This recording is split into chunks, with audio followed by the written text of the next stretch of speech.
Hello guys, Nimki.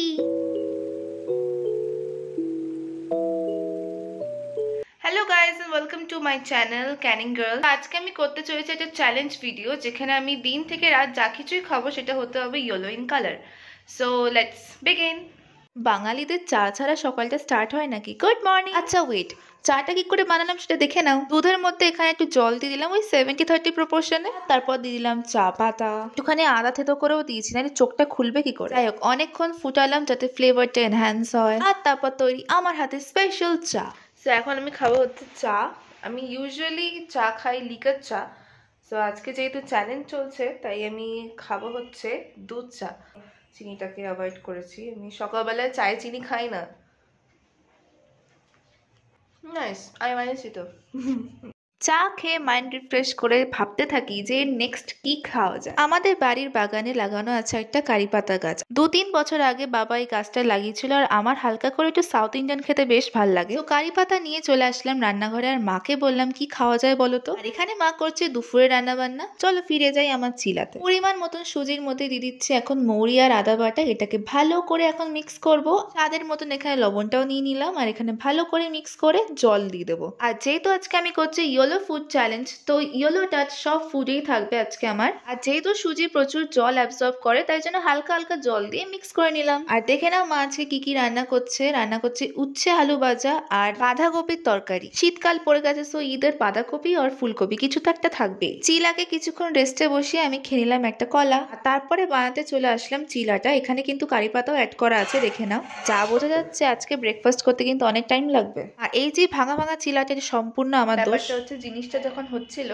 তাওয়াটাতে হচ্ছিল, and আমি ভাবলাম যে এই জিনিসটা একদম তাওয়ার সাথে সেটে আছে। সো আমি ভাবলাম ওই হয় না, ওই ইনস্টাগ্রামে দেখি না যে ওই তাওয়াটা নিয়ে শুধু ফ্লিপ করে দেয় আগুনের মধ্যে, তো আমি তাওয়াটা নিয়ে ফ্লিপ করে দিয়েছি, আলুটা পড়ে গেছে নিচে, আর আমার হাতে ছিল হাতা, তো সব ভেঙে ভেঙে যাচ্ছে।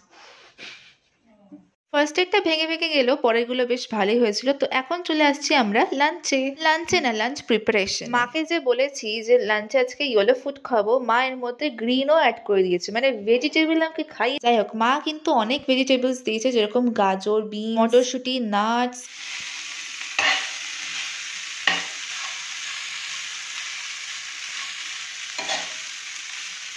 যাই হোক, খাবারটা খেতে যা ভালো হয়েছিল। এর মধ্যে কিন্তু লাউও ছিল, দেখো লাউয়ের তরকারি পাশে রাখা আছে। লাউটা দারুণ খেতে হয়েছিল। সবার জন্য হয়েছে ভাত, আর আমার জন্য হচ্ছে মিক্সড পোলাও, মানে জাস্ট ফিলিং সো স্পেশাল।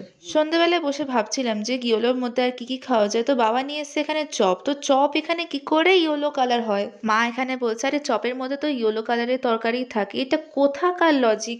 আর বাবা দেখো এখানে তোমাদেরকে ভেঙে দেখাচ্ছে যে দেখো ইয়েলো ইয়েলো আছে। আলুর চপ অ্যাজ ইউজুয়াল খেতে তো হেভি লাগে। দেখবে কোনো জিনিস অনেকদিন বাদে খেলে না তার টেক্সটটা আরো ভাল লাগে। যাই হোক, আজকে দেখে নাও আমার সন্ধ্যেবেলাকার আউটফিট। তারপর দোকান থেকে চলে আসলাম বাড়ি, আর বাড়ি আসার সময় নিয়ে আসলাম কিছু নিমকি খেতে খুব ভাল লাগে আমার। আবার নিমকি লিকার চা দিয়ে খেতে ভাল লাগে, কিন্তু আজকে তো লিকার চা হবে না আমার খাওয়া। যাই হোক, চলে আসলাম এখন ডিনারে। আজকে হয়েছে আমাদের রুটি, আর মায়ের সৃষ্টি দেখো, রুটির মধ্যে দিয়ে দিয়েছে হলুদ, আর হয়ে গেছে আমার ইয়েলো রুটি। আচ্ছা, আমি কিন্তু এখানে ফ্যান্টাটাকে ইয়েলো ফুড হিসেবে কনসিডার করেছি, তোমরা প্লিজ মানিয়ে নাও, কারণ এত কিছু খাওয়ার পর এখন আমার কোল্ড ড্রিঙ্কস লাগবে। অবভিয়াসলি এটা ঠান্ডা না, এটা রুম টেম্পারেচারের কোল্ড ড্রিঙ্কস, কারণ এখন যদি আমি ঠান্ডা খাই আমার রেকর্ডে হাঁচি হবে। এখন আমি চলে এসেছি ভিডিওর এন্ডে, আর তোমাদেরকে শুধু একটা কথাই বলতে চাই যে এখন আমি তোমাদেরকে বলতে চাই যে এখানে প্রচন্ড শীত পড়ে গেছে। আর thank you guys for watching.